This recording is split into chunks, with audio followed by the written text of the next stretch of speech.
Hey guys, welcome to our channel RK tutorial. Friends, మన ఛానల్లో ప్రతిరోజు కూడా ఏపీ జోగ్రఫీకి సంబంధించినటువంటి టెస్ట్ సిరీస్ అయితే అప్డేట్ చేయడం జరుగుతుంది. అన్నీ కూడా లేటెస్ట్ క్లాసెస్ అండి. ఓకేనా, 2023 మరి నూతన జిల్లాల ప్రకారము 26 జిల్లాల ప్రకారం అయితే ఈ డేటా ఉంటుందండి. కంప్లీట్గా అకాడమీ బుక్స్ బేస్ చేసుకొని అయితే వీటిని మీకు చాలా అంటే చాలా స్టాండర్డ్గా అందజేస్తున్నాము. ఓకేనా, రెగ్యులర్గా ఫాలో అవ్వండి. మరి పూర్ స్టూడెంట్స్కి చాలా బాగా ఇవి యూస్ఫుల్గా ఉంటాయి ఫ్రెండ్స్. ఓకేనా, మరి చాప్టర్ 2 ఈరోజు మనం చూద్దాము. ఆంధ్రప్రదేశ్ నైసర్గిక స్వరూపము. ఆల్రెడీ చాప్టర్ 1 అయితే కంప్లీట్ చేయడము జరిగింది. క్షేత్రీయ ఆంధ్రప్రదేశ్ ఉనికి, క్షేత్రీయ అమరిక చాప్టర్ 1 చూసాము. ఇది చాప్టర్ 2 ఆంధ్రప్రదేశ్ నైసర్గిక స్వరూపము. ఓకేనా, సో మరి ఇందులో సబ్ టాపిక్స్ ఏంటంటే పడమటి పీఠభూమి, తూర్పు కనుమలు, తీర మైదానాలు, ఇవన్నీ కూడా మనము ఇందులో కవర్ చేయడం అయితే జరుగుతుంది. ఓకేనా, లేట్ చేయకుండా కంటెంట్లోకి వెళ్దాం. సో ముందుగా ఒక చిన్న లైక్ చేసి వీడియోని స్టార్ట్ చేయండి ఫ్రెండ్స్. మన ఛానల్లో ఉన్నటువంటి నిరుపేద నిరుద్యోగ అభ్యర్థులకు చాలా మంచి ఆఫర్స్ అయితే మీ ముందుకు తీసుకురావడం జరిగిందండి. ఏపీ గ్రామ వార్డు సచివాలయం కావచ్చు, నెక్స్ట్ గ్రూప్ 2కి ప్రిపేర్ అవుతున్నటువంటి అభ్యర్థులకు కావచ్చు, ఫుల్ కోర్స్ అండి 500 రూపాయలకే మీకు అందచేయడం అయితే జరుగుతుంది ఫ్రెండ్స్. రాష్ట్ర స్థాయి ఫ్యాకల్టీ చేత మరి క్లాసెస్ అయితే మీకు అందుబాటులో ఉంటాయి. 1-2 సార్లు చూసే విధంగా అవకాశం అయితే కల్పించడం జరుగుతుంది. ఇంపార్టెంట్ పీడిఎఫ్లు కూడా అందచేయడం అయితే జరుగుతుంది. ఈ యొక్క కోర్సులో జస్ట్ 500కి 6 నెలల వ్యాలిడిటీ అందచేస్తున్నాము. నెక్స్ట్ అన్ని ఎగ్జామ్స్కి సంబంధించి టెస్ట్ సిరీస్ అందుబాటులో ఉందండి. ఏపీ గ్రూప్ 2 50,000 ప్రశ్నలతో తెలుగు అకాడమీ పుస్తకాల చేత అందచేస్తున్నాము.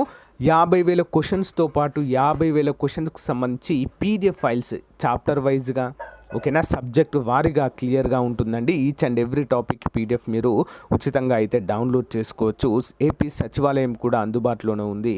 అంతేకాకుండా యానిమల్ హస్బెండరీకి సంబంధించినటువంటి కోర్సు కూడా అందుబాటులో ఉందండి, టెస్ట్ సిరీస్ మాదిరిగా. సో ఒకసారి యాప్ డౌన్లోడ్ చేసుకోండి. యాప్లో క్లియర్గా మెన్షన్ చేయడం జరిగింది. డెమో చూసి మీకు నచ్చితే వెంటనే తీసుకోండి. Thank you. మొదటి క్వశ్చన్ చూద్దాము. క్రింద ఇవ్వబడిన వాక్యాలలో ఆంధ్రప్రదేశ్ నైసర్గిక స్వరూపానికి సంబంధించి వాక్యాలను పరిశీలించండి. చూద్దాం. ఒక ప్రాంత నైసర్గిక స్వరూపం అనేది ఆ ప్రాంతము ఉపరితల స్వరూపాలను మరియు ఆయా స్వరూపాలు ఏ శిలా వ్యవస్థచే ఏ భౌమ కాలాలలో ఏర్పడ్డాయి అనే విషయాలు తెలియజేస్తాయి. ఆప్షన్ 2, ఆంధ్రప్రదేశ్కు భౌమ వ్యవస్థ అతి పురాతనమైన దాల్వార్ శిలా వ్యవస్థ నుంచి ఇటీవలే వరకు కొనసాగిన ప్లీస్టోసిన్ శిలా వ్యవస్థ వరకు అనేక రకాల శిలా వ్యవస్థలను కలిగి ఉంది. మరి ఏది సరైనవండి పై వాటిలో అంటే ఆప్షన్ సి, ఏ మరియు బి రెండు కూడా సరైనవిగానే మనమైతే చెప్పుకోవచ్చు. చాలా ముఖ్యమైన క్వశ్చన్ అండి, తరచూ అడుగుతున్నారు, ఇది కన్ఫ్యూజ్ కావద్దు. నెక్స్ట్, ఆంధ్రప్రదేశ్ భూభాగాన్ని నైసర్గికంగా 3 భాగాలుగా విభజించవచ్చు. అయితే ఈ క్రింది వాటిలో ఆంధ్రప్రదేశ్ రాష్ట్ర నైసర్గిక భాగాలకు సంబంధించి సరైన వాటిని గుర్తించండి. అంటే ఆ 3 భాగాలు ఏంటి అని అడుగుతున్నారు ఇక్కడ. సింపుల్. పడమటి పీఠభూమి, వింధ్యా పర్వతాలు, తూర్పు కనుమలు, తీర మైదానాలు. మన టాపిక్ పేరే ఇది, సబ్ టాపిక్ పేరు కదా. ఆన్సర్ ఆప్షన్ బి అండి. 1, 2, 4 సరైనవి. పడమటి కనుమలు, తూర్పు కనుమలు, తీర మైదానాలు. వింధ్యా పర్వతాలు ఇక్కడ ఎందుకు ఉంటాయండి? మధ్య భారతదేశంలో ఉంటాయి.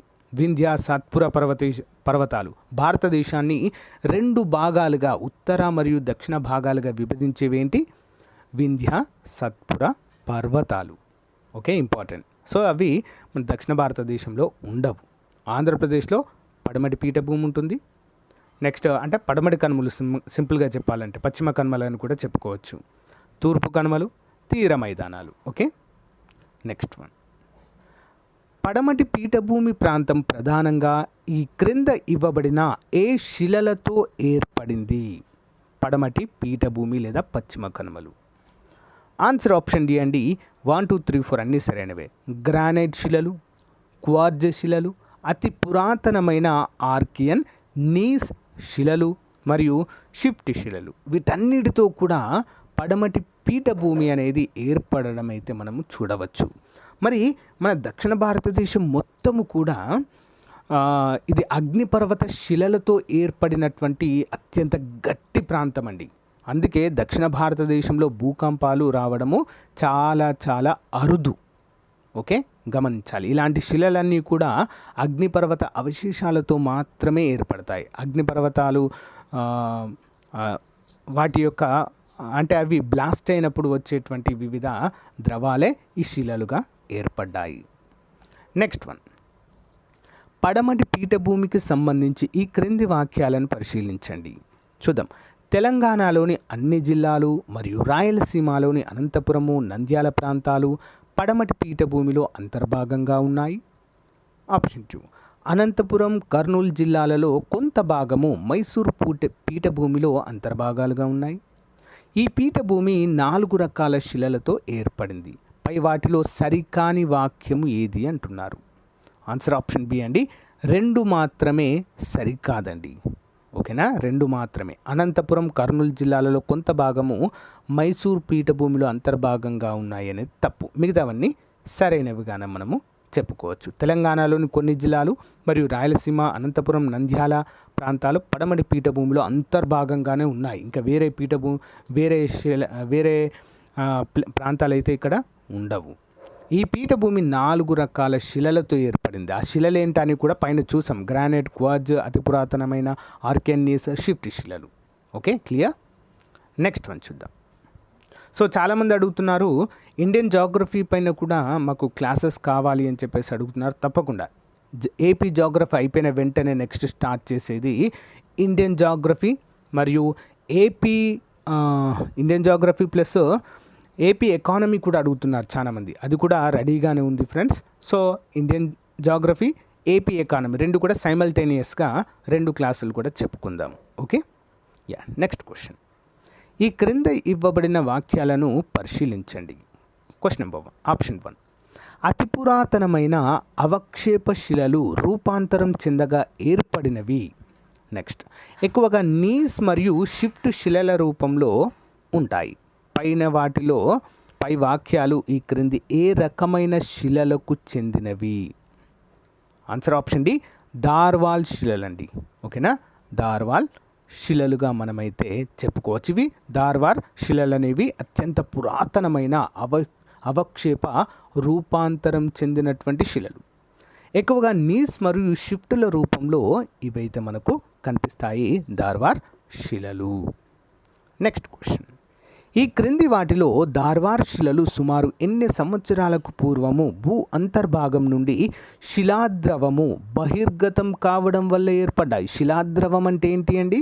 అగ్నిపర్వతము బ్లాస్ట్ అవ్వడం ద్వారా అందులో వచ్చినటువంటి లావానే శిలాద్రవం అంటారు. అది గడ్డగట్టడం ద్వారా శిలలుగా మారాయని అర్థము. మరి ఇది ఎన్ని సంవత్సరాల క్రితం ఏర్పడిందండి మరి దార్వార్ శిలలు అనేవి? ఆన్సర్ ఆప్షన్ సి, 2300 కోట్ల సంవత్సరాల క్రితము అనేది ఏర్పడడం అయితే జరిగింది ఫ్రెండ్స్. Okay, important. నెక్స్ట్, ఈ క్రింద ఇవ్వబడిన వాక్యాల్లో దార్వార్ శిలలకు సంబంధించి సరికాని వాక్యాలను గుర్తించండి. ఆప్షన్ 1, కర్ణాటకలోని దార్వార్ ప్రాంతం నుంచి కర్నూల్ సరిహద్దుల వరకు ఈ ప్రాంతం విస్తరించి ఉంది.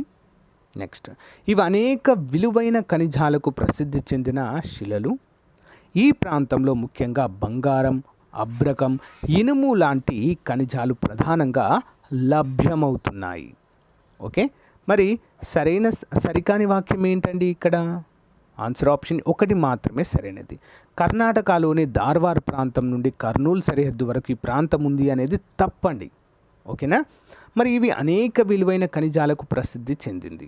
ఈ ప్రాంతం ముఖ్యంగా బంగారం, అబ్రకం, ఇనుము లాంటి ఖనిజాలు ప్రధానంగా ఇక్కడ నుంచి మనకు లభ్యమవుతాయి. ఇంపార్టెంట్ క్వశ్చన్ అండి.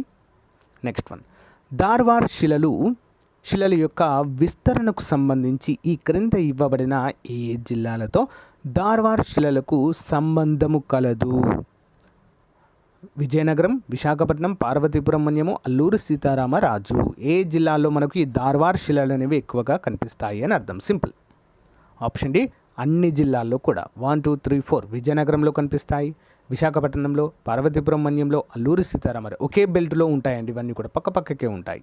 కాబట్టి ఈ ధార్వార్ శిలలు అనేవి ఇక్కడ ఎక్కువగా విస్తరించి ఉన్నాయి.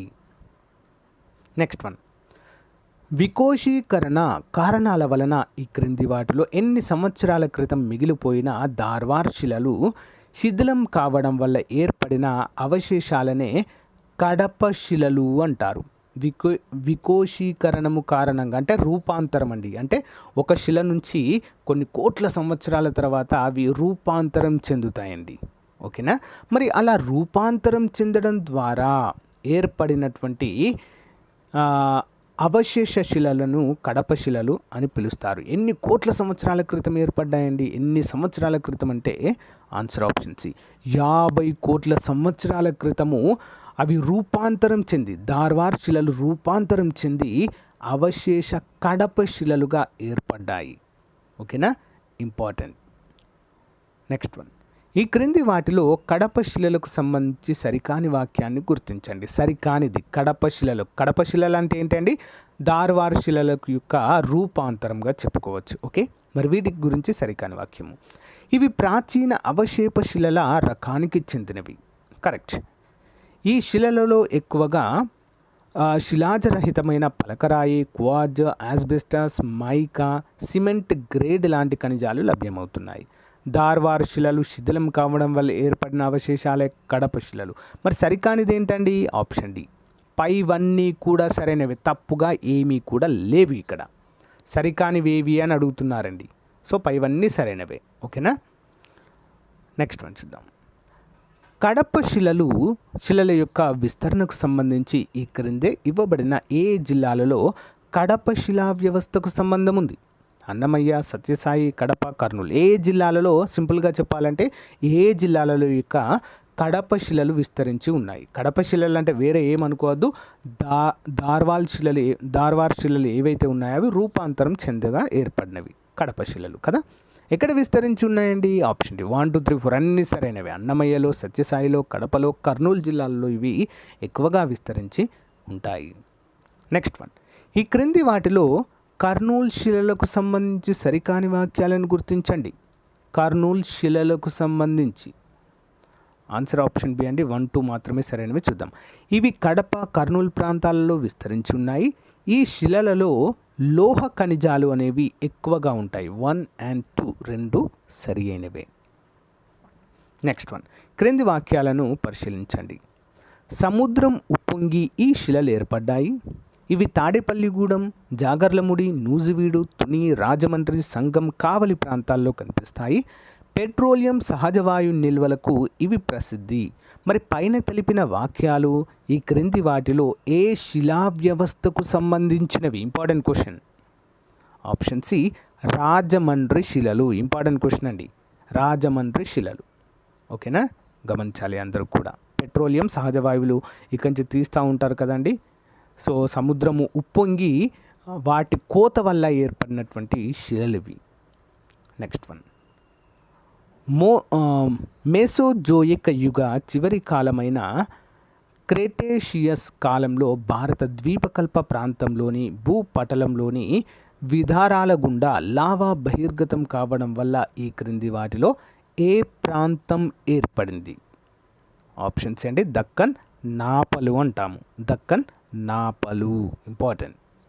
నెక్స్ట్ వన్, దక్కన్ నాపలకు సంబంధించి క్రింది వాటిలో సరికాని వాక్యాలను గుర్తించండి. దక్కన్ నాపలకు సంబంధించి చూద్దాం.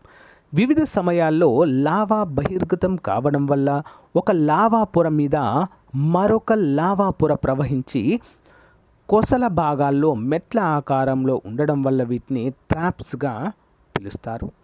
ఈ దక్కన్ నాపల వ్యవస్థలో ఏర్పడ్డ శిలల్లో ఎక్కువగా కనిపించేది బాసాల్ట్.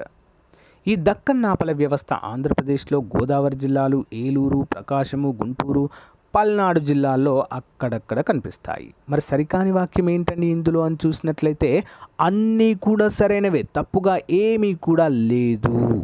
ఓకేనా. వివిధ సమయాల్లో లావా బహిర్గతం అవ్వడం వల్ల వాటి నుంచి ఏర్పడ్డాయి. మరి వీటిని దక్కన్ నాపలు ఎందుకంటారంటే ఇవి మెట్ల ఆకారంలో ఉంటాయి. ఓకేనా, అందుకే ట్రాప్స్ లేదా నాపలు అంటారు. మరి దక్కన్ నాపల వ్యవస్థలో ఏర్పడ్డ శిలల్లో ఎక్కువగా కనిపించేది బాసాల్ట్. Important question. సో ఈ దక్కన్ నాపల వ్యవస్థ ఆంధ్రప్రదేశ్లోని గోదావరి జిల్లాలు, ఈస్ట్ అండ్ వెస్ట్లో, ఏలూరు, ప్రకాశం, గుంటూరు, పల్నాడు జిల్లాల్లో అక్కడక్కడ కూడా మనకు కనిపిస్తాయి. నెక్స్ట్ వన్, క్రింద ఇవ్వబడిన వాటిలో రాష్ట్రంలో నల్లరేగడి నేలలు ఆవిర్భావానికి ప్రధాన మూలమైన శిలా వ్యవస్థ ఏది? ఆప్షన్ ఏ అండి దక్కన్ నాపలే అండి. బ్లాక్ కలర్లో ఉంటాయి, బ్లాక్ సాయిల్ ఉంటుంది, అందుకే నల్లరేగడి నేలలు ఏర్పడడానికి దక్కన్ నాపలే కారణము. ఎందుకంటే దక్కన్ నాపలు రాళ్ళు ఏ విధంగా మారాయంటే సో సింపుల్ అండి. దక్కన్ నాపలు కొన్ని కోట్ల సంవత్సరాల తర్వాత రూపాంతరం చెంది అవశేష శిలలుగా ఏర్పడి అది మట్టిగా ఏర్పడి నల్లరేగడి నేలలుగా ఏర్పడ్డాయి. Simple logic. ఓకేనా? అందరు దార్వార్ శిలలు ఏ విధంగా అయితే రూపాంతరం చెంది వేరే శిలలుగా మారాయో సేమ్ ఇక్కడ కూడా. ఓకేనా? దక్కన్ నాపలు ఏమయ్యాయి? రూపాంతరం చెంది నల్లరేగడి నేలలుగా శిలా వ్యవస్థగానే ఏర్పడింది కంప్లీట్గా. నెక్స్ట్ వన్, క్రింద ఇవ్వబడిన వాక్యాలను పరిశీలించండి. ఇవి తూర్పు తీర మైదానానికి పశ్చిమంగా, దక్కన్ పీఠభూమికి తూర్పుగా, ఉత్తర దక్షిణాలను విస్తరించి ఉన్నాయి. నెక్స్ట్, ఇవి చాలా చోట్ల ఈ ప్రాంతం గుండా ప్రవహించే మహానది కృష్ణ, గోదావరి, కావేరి, పెన్నా లాంటి పెద్ద పెద్ద నదుల వికోశీకరణం చర్య వలన, అంటే కోత, వికోశీకరణం అంటే ఆ నదుల వల్ల ప్రవాహం వల్ల ఏర్పడే కోత, ఆ చర్య ఫలితంగా శిథిలమై ఒక గొలుసు వరుసలుగా విచ్ఛిన్నంగా రాష్ట్ర భూభాగం అంతా విస్తరించున్నాయి. పై వాక్యాలలో మరి వేటిని గురించి తెలియజేస్తాయి ఇవి పై వాక్యాలు? ఆప్షన్ బి అండి తూర్పు కనుమలు. ఇంపార్టెంట్ క్వశ్చన్ అండి. ఓకేనా? తూర్పు కనుమలు ఏ విధంగా ఏర్పడ్డాయండి? ఈ యొక్క నదుల ప్రవాహాల వల్ల ఏర్పడ్డట్లుగా మనకైతే క్లియర్గా తెలియజేశారు. ఓకే, నెక్స్ట్ వన్, ఉత్తరంగా ఉన్న తూర్పు కనుమలను తూర్పు పర్వత శ్రేణులు అని, దక్షిణాన విస్తరించి ఉన్న తూర్పు కనుమలను కడప శ్రేణులని రాష్ట్రంలో పిలుస్తారు. అయితే ఈ క్రింది వాటిలో కడప శ్రేణులకు గల మరొక పేరేంటి? కడప శ్రేణులకు ఆప్షన్ సి అండి పాలకొండలు అని పిలుస్తారు కడపలో. ఓకేనా? ఇవి కూడా తూర్పు కనుమలే అండి, కానీ అక్కడ ప్రాంతీయంగా వీటిని పాలకొండలు అంటారు. Important question. నెక్స్ట్ వన్, క్రింది వాటిని పరిశీలించి సరైన వాటిని గుర్తించండి.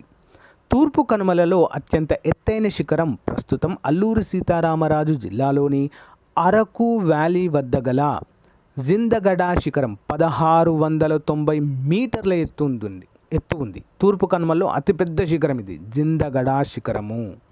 నెక్స్ట్, రెండవ ఎత్తైన శిఖరము విశాఖపట్నం జిల్లాలోని చింతపల్లి మండలంలోని అరోమా లేదా సీతమ్మ కొండ శిఖరం అండి, 1680 మీటర్లు. మూడవ ఎత్తైన శిఖరము అరకు ప్రాంతంలోని గాలికొండ శిఖరము. మరి క్రింది వాటిలో సరైనవి ఏంటండి? అన్నీ సరైనవే. 1 2 3. చాలా చాలా ఇంపార్టెంట్ క్వశ్చన్ అండి. తూర్పు కనుమల్లో ఎత్తైన శిఖరాలు ఇవి. జిందగడ ఫస్ట్ ఉంటుంది, సీతమ్మ కొండ శిఖరం లేదా అరోమా శిఖరము, 3 గాలికొండ శిఖరము. వరుసగా గుర్తుంచుకోవాలి. నెక్స్ట్ వన్, తూర్పు కనుమల్లో అత్యంత ఎత్తైన మొదటి శిఖరాలైన జిందగడ శిఖరము, అరోమా లేదా సీతమ్మకొండ, గాలికొండ అనునవి ప్రస్తుతము అల్లూరి సీతారామరాజు జిల్లాలో ఉన్నవి. అయితే 4వ ఎత్తైన శిఖరము మహేంద్రగిరి కొండ, 1500 మీటర్లండి. ఈ కొండ ఈ క్రింద ఇవ్వబడిన ఏ రాష్ట్రంలో నెలకొని ఉంది? ఎక్కడుందండి? ఒడిశాలో నెలకొని ఉందండి, మహేంద్రగిరి. ఓకేనా? మహేంద్రగిరి, మహేంద్ర బాహుబలి కాదు, మహేంద్రగిరి కొండ 1500 మీటర్లండి. మరి ఎక్కడ ఉందండి? ఒడిశాలో ఉందండి, ఏపీలో లేదు, మన స్టేట్లో లేదు. ఓకే, నెక్స్ట్, తూర్పు కనుమలను వివిధ ప్రాంతాల్లో వివిధ పేర్లతో వ్యవహరిస్తారు. ఈ అంశానికి సంబంధించి ఈ క్రింద ఇవ్వబడిన జిల్లాలు మరియు ఆ జిల్లాల్లో తూర్పు కనుమల గల పేర్ల దృష్ట్యా సరైన విధంగా జతపరచండి. పార్వతీపురం మన్యం, అల్లూరి సీతారామరాజు, కర్నూలు, అనంతపురం తూర్పు కనుమలను ఏ ఏ ప్లేసెస్లో, ఏ జిల్లాల్లో సింపుల్గా ఏ పేర్లతో పిలుస్తారు? ముందుగా పార్వతీపురం మన్యంలో మహేంద్రగిరి కొండ అంటారు. ఏమంటారండి? మహేంద్రగిరి కొండ. మహేంద్రగిరి కొండలు యాక్చువల్గా ఇక్కడ ఉండవు. మహేంద్రగిరి పీక్ ఒడిశాలో ఉంటుంది, కానీ అవే వరుస క్రమంలో ఉంటాయి, కానీ వీటిని కూడా మహేంద్రగిరి కొండ అంటారు. నెక్స్ట్, అల్లూరి సీతారామరాజులో నల్లమల కొండలు అంటారు. ఆ, అల్లూరి సీతారామరాజులో ఏమని పిలుస్తారండి? ధూమకొండలు అంటారు. ఏమంటారు? ధూమకొండలు.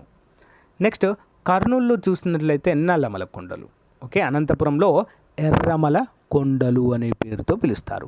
ఇవన్నీ కూడా తూర్పు కనుమలే అండి. వివిధ ప్లేసెస్ మారుతున్నప్పుడు వీటికి పేర్లైతే మారుతూ ఉంటాయి. నెక్స్ట్ వన్, తూర్పు కనుమలను వివిధ ప్రాంతాల్లో వివిధ పేర్లతో వ్యవహరిస్తారు. ఈ అంశానికి సంబంధించి క్రింద ఇవ్వబడిన కొండలతో సంబంధం కలిగిన జిల్లాలు చూద్దాం. యురాడా కొండలు, అనంతగిరి కొండలు, డాల్ఫిన్ నోస్ కొండ, బాలకొండలు, సింహగిరి కొండలు. మరి ఏ జిల్లాతో సంబంధం కలిగి ఉన్నాయండి? ఇవన్నీ కూడా తూర్పు కనుమలు వివిధ ప్రాంతాల వివిధ పేర్లతో వ్యవహరిస్తారు. ఆ అంశానికి సంబంధించి క్రింది వాక్యాలు. ఆప్షన్ డి అండి, విశాఖపట్నంలో ఉంటాయండి యురాడా కొండలు, అనంతగిరి కొండలు, డాల్ఫిన్ నోస్ కొండ, బాలకొండలు, సింహగిరి కొండలు. ఇవన్నీ కూడా తూర్పు కనుమల్లో భాగమే అండి. ఓకేనా? తూర్పు కనుమల్లో భాగంగా ఆ ప్లేస్లో ఉన్నటువంటి విశాఖపట్నంలో మనకు కనిపిస్తాయి. చాలా చాలా మంచి ప్లేసెస్ అండి ఇవి. ఓకే, నెక్స్ట్ వన్, తూర్పు కనుమలు వివిధ ప్రాంతాల్లో వివిధ పేర్లతో వ్యవహరిస్తారు అనే అంశానికి సంబంధించి ఈ క్రింది జిల్లాలు మరియు ఆ జిల్లాలో నెలకొని ఉన్న తూర్పు కనుమలకు సంబంధించి సరికాని దానిని గుర్తించండి. చూద్దాం. కృష్ణా జిల్లా మొఘల్ రాజపురము మరియు కొండపల్లి కొండలు, ప్రకాశం మార్కాపురం మరియు చీమకుర్తి కొండలు, నెల్లూరు మరియు కడప జిల్లా సరిహద్దులు వెలికొండలు, చిత్తూరు తిరుపతి శేషాచలం కొండలు, ఆవులపల్లి కొండలు, నెల్లూరు మరియు కడప సరిహద్దులు ఎర్రమల కొండలు, వెలికొండ కొండలు, నెక్స్ట్ పాలకొండలు. మరి ఏదండి సరికాని వాక్యం ఏంటండి? ఆప్షన్స్ 5 మాత్రమే సరికానిదండి.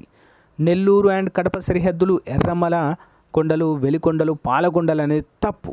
మిగతావన్నీ సరైనవే. కృష్ణా జిల్లాలో కృష్ణా మరియు మొఘల్ రాజపురంలో కొండపల్లి కొండలండి. ప్రకాశం మార్కాపురం మరియు చీమకుర్తి కొండలు, నెల్లూరు మరియు కడప జిల్లా సరిహద్దులు వెలికొండలు, చిత్తూరు తిరుపతి శేషాచలం కొండలు, ఆవులపల్లి కొండలు. 5వది మాత్రము తప్పు, గమనించాలి. ఓకేనా? ఇంపార్టెంట్. తూర్పు కనుమలు వివిధ ప్రాంతాల్లో వివిధ పేర్లతో వ్యవహరిస్తారు అనే అంశానికి సంబంధించి బెల్లంపల్లి కొండలు, నాగార్జున కొండ, వినుకొండ, కోటప్ప కొండ అనునవి ఈ క్రింద ఇవ్వబడిన ఏ జిల్లాలలో నెలకొని ఉన్నాయి? Important question. Answer option C అండి. 1, 2, 3. గుంటూరు, పల్నాడు, బాపట్లలో నెలకొని ఉన్నాయండి. గుంటూరు, పల్నాడు, బాపట్ల. బెల్లంపల్లి కొండలు గుంటూరు, నాగార్జున కొండ పల్నాడు, వినుకొండ, కోటప్ప కొండ బాపట్ల. ఈ విధంగా వరుస క్రమంలో అయితే ఉంటాయి. నెక్స్ట్ వన్, తూర్పు కనుమలు వివిధ ప్రాంతాల్లో వివిధ పేర్లతో వ్యవహరిస్తారు అనే అంశం దృష్ట్యా అన్నమయ్య జిల్లాకు సంబంధించి ఈ క్రింది వాక్యాల్లో సరికాని వాటిని గుర్తించండి. అన్నమయ్య జిల్లాలో తూర్పు కనుమలను పాలకొండలు అంటారు. పాలకొండలను అన్నమయ్య జిల్లా మదనపల్లిలో హార్స్లీ హిల్స్, ఏనుగు మల్లమ్మ కొండ అని పిలుస్తారు. తిరుపతిలో ఈ పాలకొండలను శేషాచలం కొండలు అంటారు. సరైనవేంటి? అన్నీ కూడా సరైనవే. And the most important question అండి. అన్నమయ్య జిల్లాలో వీటిని తూర్పు కనుమలను పాలకొండలు అంటారు. పాలకొండలను అన్నమయ్య జిల్లా మదనపల్లిలో హార్స్లీ హిల్స్ అండి. ఆంధ్రప్రదేశ్ రాష్ట్రంలో ప్రముఖ వేసవి విడిది కేంద్రము. చాలా చాలా బాగుంటాయండి ఇవి. ఏనుగు మల్లమ్మ కొండ అని కూడా పిలుస్తారు స్థానికంగా. తిరుపతిలో ఈ పాలకొండలను శేషాచలం కొండలు అంటారు. తిరుమల ఇక్కడే ఉంటుంది మనకి కదా. నెక్స్ట్ వన్, తూర్పు కనుమలు వివిధ ప్రాంతాల్లో వివిధ పేర్లతో వ్యవహరిస్తారు అనే అంశం దృష్ట్యా అనంతపురం, పుట్టపర్తి జిల్లాల్లో గల తూర్పు కనుమలతో సంబంధం లేని కొండలను గుర్తించండి. ఆ ప్లేస్ వాటితో అంటే అనంతపురము, పుట్టపర్తి జిల్లాలలో గల తూర్పు కనుమలతో సంబంధం లేని కొండలు ఏంటండి? ఆప్షన్ డి పైవన్నీ. పెనుగొండ, మడక శిర కొండలు, రామగిరి కొండలు, మల్లప్ప కొండలు. Okay, important.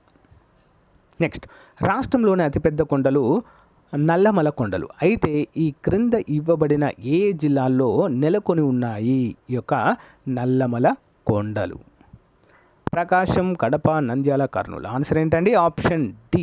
1, 2, 3, 4 అన్నీ సరైనవి. ప్రకాశము, కడప, నంద్యాల, కర్నూలులో మరి యొక్క నల్లమల కొండలు అనేవి విస్తరించి ఉన్నాయి. నెక్స్ట్ వన్, తీర మైదానాలు బంగాళాఖాత తీరరేఖకు తూర్పు కనుమలకు మధ్య ఉత్తరాన శ్రీకాకుళం జిల్లాలోని వంశధార నది నుంచి దక్షిణాన నెల్లూరు వరకు ఏ నది వరకు విస్తరించి ఉన్నాయి? తీర మైదానాలు బంగాళాఖాత తీరరేఖకు తూర్పు కనుమలకు మధ్య ఉత్తరాన శ్రీకాకుళం జిల్లా నుంచి వంశధార నది నుంచి దక్షిణాన నెల్లూరు జిల్లాలోని ఏ నది వరకు విస్తరించి ఉన్నాయి యొక్క తీర మైదానాలు? Important question. ఆప్షన్ ఏ అండి, పెన్నా నది వరకు విస్తరించి ఉన్నాయి. ఓకేనా, ఇంపార్టెంట్. తీర మైదానము కృష్ణా గోదావరి నదుల మధ్య కృష్ణా పశ్చిమ గోదావరి జిల్లాలలో ఎక్కువ వెడల్పుతో విస్తరించి ఉంది. అయితే ఈ ప్రాంతంలో వీటి యొక్క వెడల్పును ఈ క్రింద ఇవ్వబడిన వాటితో ఏదో గుర్తించండి. ఆప్షన్స్ అండి 150 కిలోమీటర్లు. నెక్స్ట్ వన్, తీర మైదానాలకు సంబంధించి క్రింది వాక్యాలను పరిశీలించండి. విశాఖ సమీపంలోని గంగవరం వద్ద గల స్టాక్స్ స్టంప్స్ కేవ్స్కి ఈ తీర మైదానాలు ప్రసిద్ధి. విశాఖలో గల డాల్ఫిన్స్ రాన్ బగువులకు ఈ తీర మైదానాలు ప్రసిద్ధి. రాజమండ్రి సమీపంలో గల కొడవలి ఆకారపు ఇసుక దిబ్బలకు ఈ తీర మైదానాలకు ప్రసిద్ధి. మరి తీర మైదానాలకు సంబంధించి పై వాక్యాల దృష్ట్యా సరైనవి ఏంటి? ఆన్సర్ ఆప్షన్ డి 1, 2, 3 3 కూడా సరైనవిగానే మనము చెప్పుకోవచ్చు. క్రింద ఇవ్వబడిన వాక్యాలలో కొల్లేరు సరస్సుకు సంబంధించి సరైన వాక్యాలను గుర్తించండి. కొల్లేరు సరస్సు అండి, కొల్లేరు పులికాట్ 2 సరస్సులు ఉంటాయి ఆంధ్రప్రదేశ్లో. కొల్లేరు అనేది మంచినీటి సరస్సు, పులికాట్ అనేది ఉప్పు నీటి సరస్సు. ఓకేనా, కొల్లేరు సరస్సు గురించి సరైన వాక్యాలు ఏంటో చూద్దాం.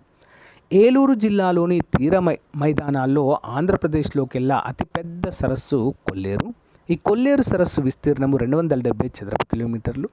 కొల్లేరు సరస్సులోకి కృష్ణా పశ్చిమ గోదావరి జిల్లాల నుంచి బుడమేరు, ఉప్పులేరు, రామిలేరు, తమ్మిలేరు అనే నదులు వచ్చి కలుస్తుంటాయి. అందుకే ఇది మంచినీటి సరస్సు.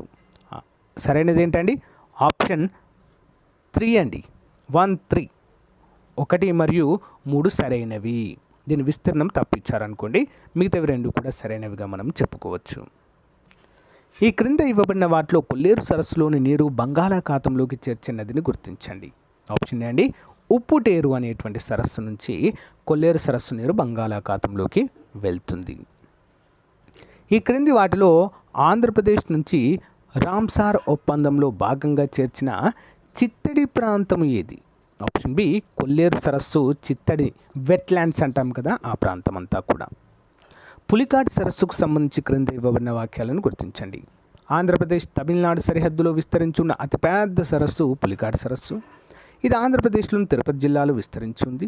దీని విస్తీర్ణం 460 చదరపు కిలోమీటర్లు. ఆంధ్రప్రదేశ్ తీరరేఖ పొడవు 974 కిలోమీటర్లు. పులికాట్ సరస్సుకు సంబంధించి సరైన వాక్యము ఆప్షన్ డి, పైవన్నీ కూడా సరైనవే అండి. ఇది ప్రముఖ ఉప్పు నీటి సరస్సు. ఇంపార్టెంట్ క్వశ్చన్ అండి. ఓకేనా, నెక్స్ట్ వన్, క్రింది వాక్యాలను పరిశీలించండి. పెన్నా నది సముద్రంలో కలిసే చోట ఏర్పడి ఉన్న సరస్సు పులికాట్. ఈ సరస్సులోని దీవులు శ్రీహరికోట, వేనాడ్ మరియు ఇరుక్కం. పులికాట్ సరస్సుకు సంబంధించి పైన ఇవ్వబడిన వాక్యాల్లో సరైనవి. ఆప్షన్ బి అండి, 1 మరియు 2 కూడా సరైనవి. ఓకే, సో గైస్, ఇది మరి చాప్టర్ నెంబర్ 2 యూనిట్ నెంబర్ 2 అని కూడా చెప్పుకోవచ్చు. కంప్లీట్ అయితే చేసామండి. 35 బిట్స్ అయితే ఉన్నాయి. నెక్స్ట్ టాపిక్ వచ్చేసి మనకి ఆంధ్రప్రదేశ్ శీతోష్ణ స్థితి అండి. మోస్ట్ ఇంపార్టెంట్ టాపిక్ అండి. రేపు మధ్యాహ్నము మనకు ఈ క్లాస్ ఉంటుంది. ఎవ్వరు కూడా మిస్ చేయొద్దండి, చాలా ఇంపార్టెంట్. చూసారు కదా బిట్స్ అనేవి ఏ స్టాండర్డ్లో ఉన్నాయి? గ్రూప్ 1, గ్రూప్ 2 స్టాండర్డ్లో ఉంటాయి. ఈ విధంగా మీరు ప్రిపేర్ అయితే ఏ ఎగ్జామ్లో కూడా క్వశ్చన్ వచ్చినా కూడా మీరు ఈజీగా ఆన్సర్ చేయవచ్చు. ఒక చిన్న టాపిక్ కూడా మిస్ చేయకుండా ప్రతి టాపిక్ నుండి చాలా సమగ్రంగా, చాలా విశ్లేషణాత్మకంగా బిట్స్ అనేవి తయారు చేయడం జరిగింది. ఓకేనా, సో గైస్, అందుకే రెగ్యులర్గా ఫాలో అవ్వండి, చాలా యూస్ఫుల్గా ఉంటాయి. ఎవరికైనా ఏపీ జాగ్రఫీ పైన టెస్ట్ సిరీస్ ప్రతిరోజు మేము ఆన్లైన్ ఎగ్జామ్ రాయాలి అనుకుంటే మన యాప్లో అందుబాటులో ఉంది. పీడిఎఫ్ కూడా అందుబాటులో ఉంది, ఒకసారి చూడండి. ఓకేనా, app link in video description. Thank you guys, thank you for support. Have a nice day. Bye.